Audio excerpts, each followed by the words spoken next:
أعوذ بالله من الشيطان الرجيم بسم الله الرحمن الرحيم। আজ আলোচনা করব মুনকারিনে হাদিস, অর্থাৎ যারা বর্তমানে আমাদের সমাজে আহলে কোরআন হিসেবে পরিচিত একটি বাতিল ফিরকা। বাতিল ফিরকার অন্যতম একটি বাতিল ফিরকা হচ্ছে আহলে কোরআন।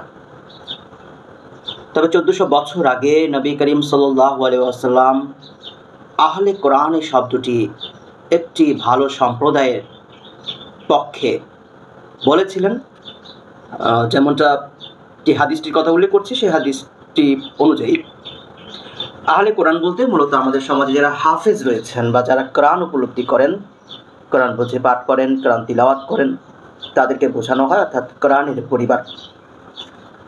তবে সম্প্রতি আহলে কোরআন বলতে যে সম্প্রদায় বা যে ফিরকার উদ্ভব ঘটেছে, তারা মূলত কোরআন মানে তবে হাদিসের অস্বীকারী, অর্থাৎ তারা হাদিস মানে না। তাদের দাবি হচ্ছে কোরআনই আমাদের জন্য যথেষ্ট, হাদিসের ব্যাপারে আমরা কিছু জানি না এবং হাদিসগুলো আসলে সঠিক না।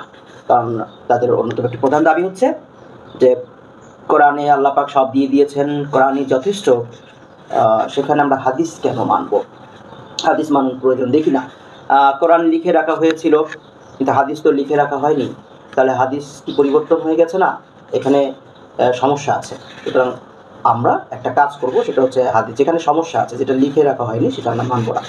এটা হচ্ছে মূলত তাদের বক্তব্য। এই বক্তব্য তো টোটালি একটি অযৌক্তিক বক্তব্য, এবং যারা বলে যে আমরা কোরআন মানি হাদিস মানি না, এরা শুধুমাত্র এই সমাজের মুসলিমদের সাথে, এই উম্মার সাথে প্রতারণা করে। বিষয়টি শুধু তেমনই নয়, তারা মূলত নিজের সাথেও নিজেরা প্রতারণা করে থাকে। কারণ আপনি যদি হাদিস না মানেন, তাহলে আপনার দিন ইসলাম মানার আর কোনো সুযোগই থাকে না।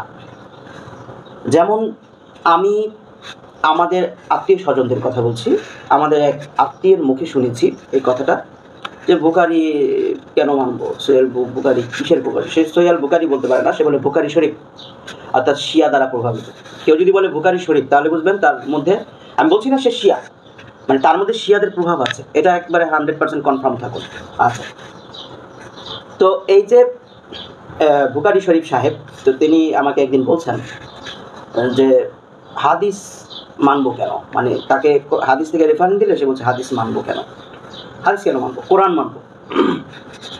এই লোক কিন্তু মানে আহলে কোরআন বা আহলে কোরআনরা যে যুক্তি অপযুক্তি দেয়, এই মানুষটা সেই যুক্তি দেওয়ার সক্ষমতা রাখে না, সেই ওই জ্ঞানটাও তার নাই। সে মূলত হয়েছে চতুর শ্রেণী দ্বারা প্রতারিত, এবং তিনি হচ্ছেন একজন আহাম্মক। কারণ আমি বাতিল সম্প্রদায়কে সবসময় দুইটা ভাগে বিভক্ত করি, সেটা হচ্ছে প্রথম ভাগ হচ্ছে চতুর, আরেকটি ভাগ হচ্ছে আহাম্মক। চতুরেরা আহাম্মকদেরকে প্রতারিত করে, তো সেও মূলত আহাম্মক শ্রেণীতে পড়েছে, তাকে প্রতারিত করা হয়েছে। সে আমাকে প্রতারণা করছে না, সেই প্রতারিত হয়ে আছে, তাকে যেটা গেলানো হয়েছে সেটা বলছে। মজার ব্যাপার হচ্ছে এই মানুষ যে বলছে যে হাদিস কেন মানবো, হাদিস দরকার নেই, কোরআনই যথেষ্ট, হাদিস কি লিখে রেখেছিল? হাদিস তো এটা বুখারী লিখেছে, সে তার কোনো একজন বন্ধু আহলে কোরআন ছিল, তার দ্বারা প্রভাবিত হয়েছে। আরেকটা মজার ব্যাপার বলি, সে যে বন্ধুর দ্বারা প্রতারিত হয়েছে, সে কিন্তু আহলে কোরআন হিসেবে সমাজে পরিচিত না, সে কিন্তু সুফিবাদের চর্চা করে, সে কিন্তু মাজারে যায়, সে অলি আল্লাহ, তথাকথিত অলি আল্লাহদের উপাসনা করে, আল্লাহর উপাসনা করে, 5 ওয়াক্ত সালাত আদায় করে উপাসনা করে। এবং এই যে লোকের কথা বলছিলাম, সে কিন্তু 5 ওয়াক্ত সালাত আদায় করে, বেশ কয়েকবার হজও করেছে, রমজান মাসে রোজা রাখে, আবার আপনার নিয়মিত দান সাদাকা করে, আবার মনে করেন হজ করেছে বেশ কয়েকবার। আচ্ছা, এখন বিষয় সেটা না, বিষয় হচ্ছে সে খুব 5 ওয়াক্ত সালাত আদায় করে, মানে খুব নিয়মতান্ত্রিকভাবে 5 ওয়াক্ত সালাত আদায় করে। আমি যতটুকু জানি, যে আমি দেখেছি সচক্ষে, যে উনি নিয়মিত সুন্নাহ আদায়ের পাশাপাশি, সুন্নতের পাশাপাশি নফল নামাজগুলোও ছাড়ে না। এখন আমার প্রশ্ন হচ্ছে, উনি তো আহলে কোরআনের কথা বলেছে, কোরআন মানতে হবে, হাদিস মানা যাবে না। কারণ উনি যে 5 ওয়াক্ত সালাত আদায় করে, এটা কোরআনের কোথায় আছে? দ্বিতীয় কথা হচ্ছে, উনি যে সুন্নত নামাজগুলো আদায় করে, এই সুন্নত নামাজগুলো কোথায় আছে? তারপর উনি রমজানের মধ্যে রোজাও রাখে, বা রোজার মধ্যে ইফতারও করে, সাহারিও করে। এখন এই যে রমজান মাসে ইফতার করবে, উনি যে সময় ইফতার করে, আজান দিলে ইফতার খেতে বসে, এখন যে আজান দিলে ইফতার করতে হবে, এটা কোরআনের কোথায় আছে? তারপর ধরেন উনি যখন ওনার নাতনি হয়, তখন তাদের আকিকা করে, ছাগল জবাই দিয়ে আকিকা করে। এখন আমার প্রশ্ন হচ্ছে, এই যে সে আকিকা করে, এই আকিকাগুলো এইভাবে করতে হবে, এটা কোরআনের কোথায় আছে? তারপর ধরেন সে যে রমজান মাসে এই যে আপনার কোরবানি আসছে, সে কোরবানি দিবে, একাধিক গরু কোরবানি দিবে। এখন এই যে গরু যে কিভাবে কোরবানি দিতে হবে, এই যে প্রক্রিয়া পদ্ধতি, এগুলো কিন্তু সব সে হাদিসেরই অনুসরণ করে। তাহলে সমস্যাটা কোথায়? উনি কোথায়, এই যে বলেছিলাম একটু আগে যে কথাটা, এটাই আমি বুঝাতে চেয়েছি যে আহলে কোরআনরা বা আহলে কোরআনদের দ্বারা যারা প্রতারিত, তারা শুধু অন্যদের প্রতারিত করে না, সর্বপ্রথম প্রতারণাটা করে তারা নিজেদের সাথে। অর্থাৎ হাদিস মানা ছাড়া, রাসূলুল্লাহ সাল্লাল্লাহু আলাইহি ওয়াসাল্লামের সুন্নত মানা ছাড়া ইসলামের কোনো অস্তিত্বই থাকবে না। যেটা হচ্ছে বিভিন্ন বাতিল ফিরকার ষড়যন্ত্র এবং বিভিন্ন অমুসলিমদের ষড়যন্ত্র, খ্রিস্টান, নাসারা, ইহুদিদের ষড়যন্ত্র। আর এরা হচ্ছে খুবই সরল মনা মানুষ এবং কিছুটা অহংকার, কিছুটা সম্পদের দাম্ভিকতা তাদের অন্তরকে গ্রাস করে নিয়েছে। কারণ পৃথিবীতে যারা সম্পদশালী, যারা অর্থবিত্তের মালিক হয়ে যায়, তারা জান্নাতের পথ থেকে একটু দূরে সরে যায়। এরা নামাজি হোক অথবা বেনামাজি হোক। এখন যদি নামাজি হয় বলতে পারেন তাহলে তারা কেন জান্নাতে যাবে না? আমি বলছি না জান্নাতে যাবে না, তবে জান্নাতে যাওয়ার সম্ভাবনা খুবই কম। কারণ এরা যে দুনিয়াতে আল্লাহ সুবহানাহু ওয়া তাআলার ইবাদত করেছে, ইবাদতের পুরস্কার স্বরূপ আল্লাহ সুবহানাহু ওয়া তাআলা তাদের দুনিয়াতেই জান্নাত দিয়ে দিয়েছেন। নয়তো তারা এই ধরনের কুফরি কথাবার্তা বলতে পারতো না যে আমরা কোরআন মানি, হাদিস মানি না। কারণ হাদিস হচ্ছে ওহী, হাদিস হচ্ছে কোরআনেরই ব্যাখ্যা। আল্লাহ পাক বলে দিলেন তোমরা সলাত আদায় করো, আতিমুস সলাত ওয়া আতুজ যাকাত, তোমরা সলাত কায়েম করো এবং যাকাত দাও। কিন্তু কিভাবে সলাত আদায় করতে হবে, কিভাবে সলাত কায়েম করতে হবে, কিভাবে যাকাত দিতে হবে, সেটার ব্যাখ্যা বিশ্লেষণ করতে মহান আল্লাহ সুবহানাহু ওয়া তাআলা কোরআনে বিস্তারিত বলেননি। কোরআনে যদি বিস্তারিত বলতেন তাহলে কিন্তু কোরআন এই একটা বিল্ডিংয়ের সমান হয়ে যেত। এই যে যাদের কথা বলছি, যারা বড় বড় বিল্ডিং তৈরি করে আর এই ধরনের কথাবার্তা বলে, এদের সম্পর্কে 1400 বছর আগে আল্লাহ রাসূল সাল্লাল্লাহু আলাইহি ওয়াসাল্লাম ভবিষ্যৎবাণী করে গেছেন। আল্লাহ রাসূল সাল্লাল্লাহু আলাইহি ওয়াসাল্লাম বলেছেন তোমাদের মধ্যে এক শ্রেণীর লোক পেট ভরে খাবে, তারপর তারা সিংহাসনের মতো বড় বড় আসনে বসবে। অর্থাৎ বর্তমানে আমরা যে সোফা বলি, খুব দামি দামি সোফার মধ্যে তারা বসে তারপর তারা বলবে যে আমাদের জন্য তো কোরআনই যথেষ্ট। মানে তারা কিন্তু অমুসলিম না, কোরআন মানে আমাদের জন্য তো কোরআনই যথেষ্ট, এই হাদিসের বিষয়ে তো আমরা কিছুই জানি না, এই হাদিস আমাদের জন্য দরকার নেই। অচিরেই খুব শীঘ্রই এমন এক সম্প্রদায়ের আবির্ভাব করবে যারা এই ধরনের দাবি করবে আমরা কোরআন মানি, হাদিস মানি না। তার 1400 বছর পর আমরা কিন্তু আল্লাহ রাসূল সাল্লাল্লাহু আলাইহি ওয়াসাল্লামের এই ভবিষ্যৎবাণীগুলো দেখতে পাচ্ছি। আমাদের সমাজে এই আহলে কোরআনদের ফিতনা খুব জোরালোভাবে ছড়িয়ে গেছে এবং তারা তাদের দাওয়াতি কাজ চালিয়ে যাচ্ছে। এবং আহলে কোরআনরা শুধু আহলে কোরআন নামে নয়, আহলে কোরআন শব্দটাকে হাইড করে, তবে তারা বিভিন্ন নামে বেনামে তাদের দাওয়াতি কাজ চালাচ্ছে যে কোরআন মানতে হবে, হাদিস মানা যাবে না। কেউ যদি হাদিস না মানে সে কোরআনও মূলত মানে না। তাদের অসংখ্য অপযুক্তি রয়েছে। তারা বলে ইয়া আইয়ুহাল্লাযীনা আমানু আতিমুল্লাহ ওয়া আতিমুর রাসূল ওয়া আউলিল আমরি মিনকুম। তারা বলে যে আনুগত্য করো আল্লাহর এবং রাসূলের এবং তাদের যারা হচ্ছে সুপথপ্রাপ্ত শাসক। তাহলে আল্লাহ সুবহানাহু ওয়া তাআলা এখানে মূলত কি বলেছে? এখানে মূলত আল্লাহ সুবহানাহু ওয়া তাআলা বলছে যে আল্লাহ পাকের আনুগত্য করতে হবে এবং রাসূল সাল্লাল্লাহু আলাইহি ওয়াসাল্লাম উনি ন্যায়পরায়ণতার সাথে যে কাজগুলো করেছে সেগুলোর আনুগত্য করতে হবে। অথচ কোরআনে কিন্তু আল্লাহ এটা বলছেন। আপনি আয়াতটা খেয়াল করেন, আল্লাহ বলছে যে ইয়া আইয়ুহাল্লাযীনা আমানু, হে ঈমানদার গণেরা, আতিমুল্লাহু ওয়া আতিমুর রাসূল, অর্থাৎ আতিমুল্লাহ বলেছেন, আতিমুর রাসূলও বলেছেন। অর্থাৎ আনুগত্য আল্লাহর যেরকম করতে হবে আল্লাহর রাসূলেরও সেরকম করতে হবে। তারপরে বলছে অউলিল আমরি মিনকুম, তারপর বলছে সুশাসকদের কথা, দায়িত্বপ্রাপ্ত আমিরের কথা, অর্থাৎ আমিরুল আবদালদের কথা, যারা ন্যায়পরায়ণতার সাথে শাসন কার্য পরিচালনা করে। তাহলে আনুগত্য আল্লাহরও করতে হবে, পাশাপাশি আল্লাহ রাসূল সাল্লাল্লাহু আলাইহি সাল্লামের আনুগত্য করতে হবে, যেভাবে আমরা আল্লাহর আনুগত্য করে থাকি, আল্লাহর নির্দেশ, আল্লাহর উপদেশগুলো, আল্লাহর নির্দেশগুলো মেনে চলে থাকি। ঠিক একইভাবে আল্লাহ রাসূল সাল্লাল্লাহু আলাইহি সাল্লামের আদেশ নিষেধগুলো মেনে চলতে হবে। কারণ আল্লাহ রাসূল সাল্লাল্লাহু আলাইহি সাল্লামের আদেশ নিষেধগুলো ওই আল্লাহরই আদেশ নিষেধ। কারণ আল্লাহ রাসূল সাল্লাল্লাহু আলাইহি সাল্লামের দ্বীনের ব্যাপারে কোনো কথা নিজে থেকে বলতেন না। আল্লাহ সুবহানাহু ওয়া তাআলা বিভিন্ন প্রক্রিয়া তার মধ্যে ওহী করেছেন, কখনো জিবরাইলের মাধ্যমে, কখনো প্রজ্ঞার মাধ্যমে। কারণ আল্লাহ রাসূল সাল্লাল্লাহু আলাইহি সাল্লামকে আল্লাহ সুবহানাহু ওয়া তাআলা দুই ধরনের জ্ঞান দিয়েছেন, একটা হচ্ছে ওহীর জ্ঞান আর একটা হচ্ছে প্রজ্ঞা। এই প্রজ্ঞা এমন একটি বিষয় যেটার মাধ্যমে ওনার ভেতরে আল্লাহ সুবহানাহু ওয়া তাআলা এই দ্বীনের জ্ঞান ঢুকিয়ে দিয়েছিলেন। তো যাই হোক, এটাই হচ্ছে মূলত বিষয়। তো আমাদেরকে আহলে কোরআনরা খুব কৌশলগতভাবে অনেক ধরনের কথাবার্তা বলে তারা আমাদের সমাজে সাধারণ মানুষগুলোকে বিভ্রান্ত করে। এবং যারা সুফিবাদী রয়েছে তারা তো সরাসরি হাদিসকে অস্বীকার করে দেয় এবং বলে যে নামাজ 3 ওয়াক্ত। কারণ সুফিবাদ হচ্ছে শিয়াদের যারা প্রভাবিত, আর শিয়ারা তো 3 ওয়াক্ত নামাজের কথাই বলবে। কারণ শিয়ারা আবার তৈরি হয়েছে ওই যে আব্দুল্লাহ ইবনে সাবা নামক ইহুদির ষড়যন্ত্রে। তো এই হচ্ছে বিষয়। অথচ দুঃখজনক বিষয় হচ্ছে যারা 5 ওয়াক্ত সালাত আদায় করে তারাও এদের সুরে মাঝে মধ্যে সুর মেলায়। তারপর এগুলো বলে আবার তারা নিজেদেরকে খুব একটা জ্ঞানী মানুষ হিসেবে সামনে নিয়ে আসতে চায়, পরিচয় দিতে চায়। প্রকৃতপক্ষে এরা হচ্ছে নিম্ন শ্রেণীর মূর্খ। মূর্খ তো মূর্খ, নিম্ন শ্রেণীর মূর্খ। কেন নিম্ন শ্রেণীর মূর্খ বললাম? কারণ তারা নিজেদের সাথে নিজেরা প্রতারণা করছে। অর্থাৎ আমল করতে সব হাদিস অনুযায়ী বলে যে হাদিস মানা যাবে না। যে আল্লাহ সুবহানাহু ওয়া তাআলা এদেরকে সঠিক বুঝদান করুক, পুনরায় তাদেরকে হেদায়েত দিক। আগে তাদেরকে মুসলিম হিসেবে আল্লাহ সুবহানাহু ওয়া তাআলা কবুল করুক। কেন হাদিস অস্বীকারী তখন মুসলিম থাকে না, কারণ সে ওহীকে অস্বীকার করেছে। ওহী হচ্ছে আল্লাহ সুবহানাহু ওয়া তাআলার জ্ঞান। হাদিসের ব্যাপারে তারা তাবিঈনদেরকে মানে না, তাবিঈনদেরকে মানে না, তারা সাহাবীদেরকে মানে না। কেননা তারাই তো হাদিস মূলত ব্যাখ্যা করেছেন, হাদিসগুলো বর্ণনা করেছেন। এবং দেখুন ইমাম বুখারী রাহিমাহুল্লাহ, যার সম্পর্কে বলা হয়, উনি হাদিসের ব্যাপারে কতটা সতর্ক ছিলেন। উনি 6 লক্ষ হাদিস সংগ্রহ করেছেন, সেখান থেকে মাত্র 7,000 প্লাস বা 8,000-এর কাছাকাছি হাদিস উনি সহিহ আল বুখারীতে লিপিবদ্ধ করেছেন। বাকি হাদিসগুলো উনি লেখেননি। উনি জানতে পারলেন যে অমুক এক ব্যক্তির কাছে একটি হাদিস রয়েছে। উনি 18 দিন সফর করলেন। 18 দিন সফর করে ওই ব্যক্তির কাছে গেলেন একটা হাদিস সংগ্রহের জন্য। তো সেখানে গিয়ে দেখলেন যে উক্ত ব্যক্তি মানে ঘোড়া ডাকছে, ঘোড়াকে তার কাছে ডাকছে। ঘোড়াকে যে খাবার দেওয়া হয়, সে খাবার দেওয়ার পাত্রে সে খাবার দেওয়ার অভিনয় করছে, মানে দেখাচ্ছে সেখানে খাবার দিয়েছে কিন্তু দেয়নি। ইমাম বুখারী তাকে জিজ্ঞেস করলেন যে আপনি এখানে কি করলেন? তখন বললো যে ওই খাবার তো নাই, খাবারের ভঙ্গি করলাম যাতে ওই ঘোড়াটা খাবার খাওয়ার জন্য এখানে চলে আসে।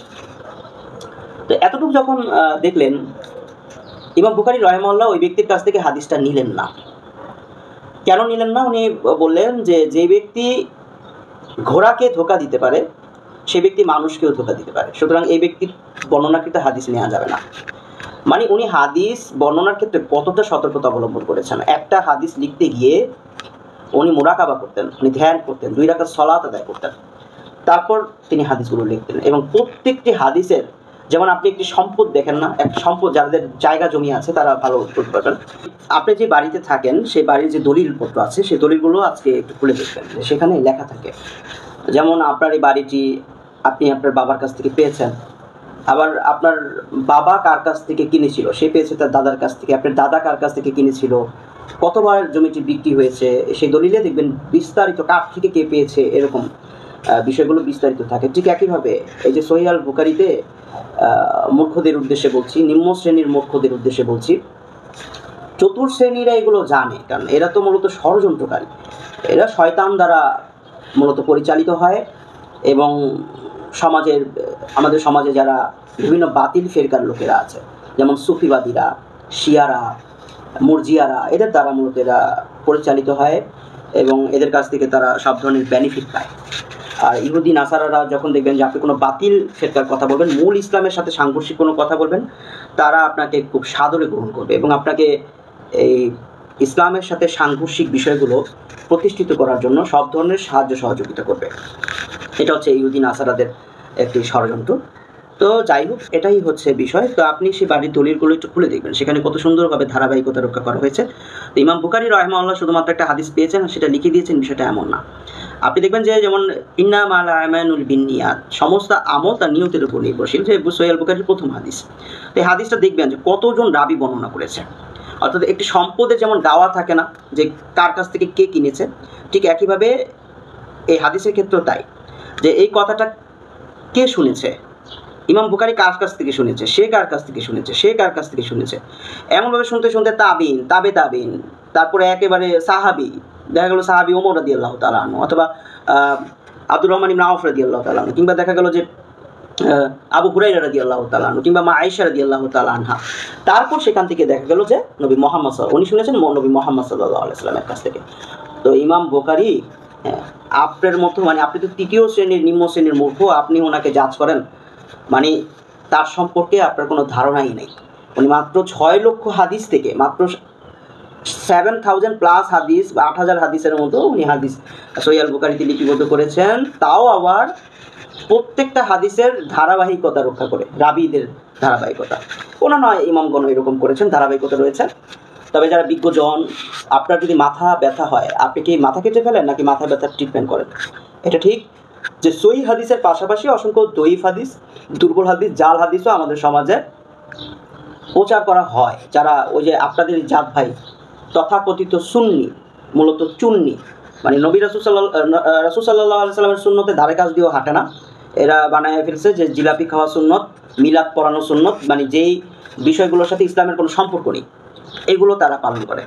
তারপর এই যে কোরআনের ব্যাখ্যা তারা করে, এই কোরআনের ব্যাখ্যা আপনি হাদিস ছাড়া কীভাবে করেন? আপনি হাদিস ছাড়া কীভাবে করেন? আপনি বোকা নাকি এই সমাজের মানুষদেরকে আপনি বোকা মনে করেন? আচ্ছা, ধরে নিলাম যে তর্কের খাতিরে ধরে নিলাম হাদিসের সমস্যা আছে। তা আপনি যে ব্যাখ্যাগুলো করেন, এই যে কোরআনে 3 ওয়াক্ত সলাত, এরপর আরেক জায়গায় দেখলাম যে উনি বলতেছে কোরআনে আল্লাহ সলাতের কথা বলছে, কিন্তু সলাতের ব্যাখ্যা তো এই যে আমরা যেভাবে উঠবোস করি, রুকু সিজদা করি, এটা না। আল্লাহ পাক কোরআনে অসংখ্য আয়াতে রুকুর কথা বলেছে, সেজদার কথা বলেছে। মানে ওনার কথা তো একসাথে দিল না কেন? মানে ওনার মুখে তুলে খাইয়ে দিল না কেন আর কি? একসাথে দেয় নাই, কারণ নবী মুহাম্মদ সাল্লাল্লাহু আলাইহি সাল্লাম ছিলেন, তার সাহাবীরা ছিলেন। নবী মুহাম্মদ সাল্লাল্লাহু আলাইহি সাল্লাম নামাজ পড়ে দেখিয়েছেন কীভাবে পড়তে হবে। মিরাজের রাত থেকে এসে নামাজ পড়ে নিয়মিত ইমামতি করতেন। তো এরা বলতেছে যে না, এগুলি নাকি সব মিথ্যা কথা।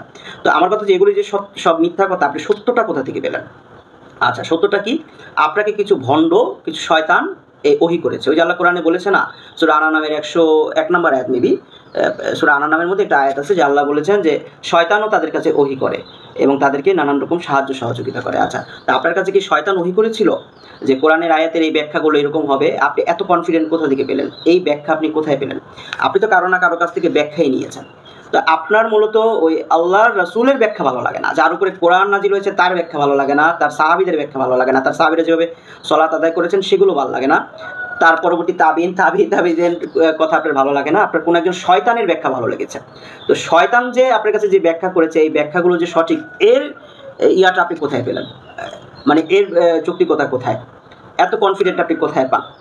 এর কারণ মূলত দুইটা। একটা হচ্ছে আপনার ব্রেনের থেকে মগজটা খুলে নিয়েছে শয়তান সর্বপ্রথম, যাতে সেখানে গোবর ঢুকিয়ে দিতে পারে, এবং দ্বিতীয় কথা হচ্ছে আপনার মতের সাথে মিলে গেছে। এবং আমাদের সমাজে আপনি যদি কাউকে গিয়ে বলেন যে নামাজ পড়তে হবে না, দেখবেন যে সে আপনার কথা খুব গুরুত্ব সহকারে শুনবে। কারণ আমরা তো মূলত দুনিয়া পূজারি, হ্যাঁ, দুনিয়ার ভোগ বিলাস, সম্পদ, টাকা পয়সা, এগুলোকে আমরা দিন বানিয়ে ফেলেছি। এগুলি হচ্ছে দিনের, আমাদের দিন, এগুলি হচ্ছে আমাদের ইসলাম। আমরা নামাজ পড়ি কেন জানেন? নামাজ পড়ে আল্লাহ পাকের আখিরাতে আল্লাহ যে আমাদেরকে বেহেশত দিবেন সেই জন্য না। আপনি কাউকে গিয়ে বলবেন যে নামাজ পড়লে রিজিক বাড়ে, প্রকৃতপক্ষে নামাজের সাথে কিন্তু দুনিয়ার কোনো সম্পর্ক নেই। নামাজের সাথে রিজিক বাড়বে কেন?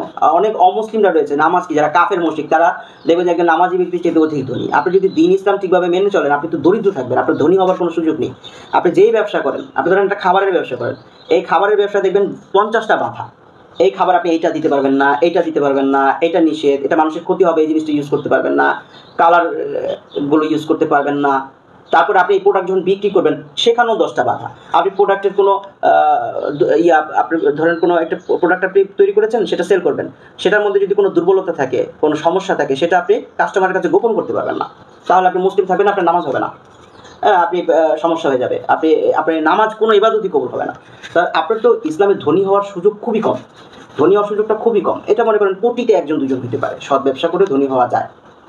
কোটিতে একটা দুটো হতে পারে, লাখে একটা দুটো হতে পারে। যেমন হযরত ওসমান গনি রাদিয়াল্লাহু তাআলা আনহু ছিলেন, ধনী ব্যক্তি ছিলেন, সৎ ব্যবসায়ী ছিলেন, ধনী ছিলেন। আমাদের এই বর্তমান সমাজে সৎ থেকে ধনী হওয়া মানে এর চাইতে কঠিন কিছু আর নাই। যদি আপনি ধনী হন তাহলে বুঝতে পারবেন আপনি জাহান্নামের পথে আছেন। আপনার ইবাদত এবং আপনার এই নামাজ আপনার মুখে দুর্গন্ধময় কাপড়ের মতো করে আল্লাহ পাক ছুঁড়ে মারবেন। কারণ আপনি ইবাদত কবুলের প্রথম শর্তই আপনার রুজি হালাল হতে হবে। আপনার রুজিই তো হালাল না। আপনি ধনী হয়েছেন মানে আপনি যে ব্যবসা করেছেন সেখানে 50টা অবৈধ পন্থা অবলম্বন করেছেন। এত লাভ, এত কোটি কোটি টাকা আপনি কোথায় পেলেন? এত লাভ কীভাবে করেছেন? আপনি নিম্নমানের খাবার দিয়ে ব্যবসা করেছেন এবং এটা করে আপনি মূলত মুসলমানদের সাথে প্রতারণা করেছেন। আপনি আছেন জাহান্নামের পথে, আপনি হবেন জাহান্নামের কয়লা। আপনার এই নামাজ, আপনার এগুলো কোনো কাজেই আসবে না। ইবাদত কবুল হওয়ার প্রথম শর্তই হচ্ছে হালাল রুজি উপার্জন করা। আপনার রুজিই তো হালাল না। দেখবেন যে নামাজে আমরা যখন বের হই মসজিদ থেকে, বাইরে লেখা থাকে আল্লাহুম্মা ইন্নী আসআলুকা মিন ফাদলিক। এই ফাদলিক মানে হচ্ছে রিজিক।